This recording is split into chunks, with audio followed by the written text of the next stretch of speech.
బాలీవుడ్ నటుడు ముకుల్ దేవ్ ఇటీవల కన్నుమూసిన సంగతి తెలిసిందే. ముకుల్ మరణానికి గల అసలు కారణాలను ఆయన సోదరుడు రాహుల్ దేవ్ తాజాగా అయితే పంచుకోవడం జరిగింది. ఒక ఆంగ్ల పత్రికతో మాట్లాడుతూ, అందరూ అనుకున్నట్లు నా తమ్ముడు ముకుల్ డిప్రెషన్తో చనిపోలేదని, గత కొన్నేళ్లుగా సరైన ఆహారపు అలవాట్లు లేకపోవడమే మరణానికి దారితీసిందన్నారు.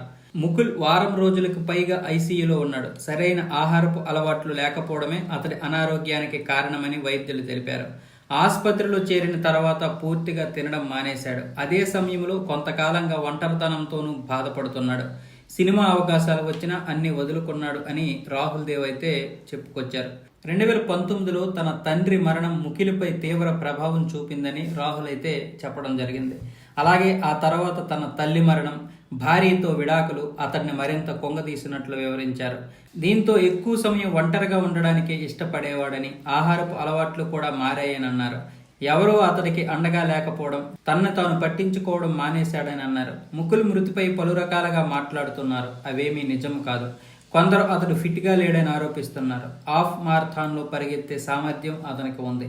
తల్లిదండ్రుల మరణం తర్వాత అతన్ని పట్టించుకునేవారు కరువయ్యారు. దీంతో సరిగ్గా తినేవాడు కాదు. ఈరోజు ఆరోపణలు చేస్తున్న ఎవరైనా ముకుల్ బ్రతికి ఉన్నప్పుడు కనీసం ఆసుపత్రికి వచ్చి అతన్ని పరామర్శించారా అని రాహుల్ దేవ్ అయితే ప్రశ్నించారు.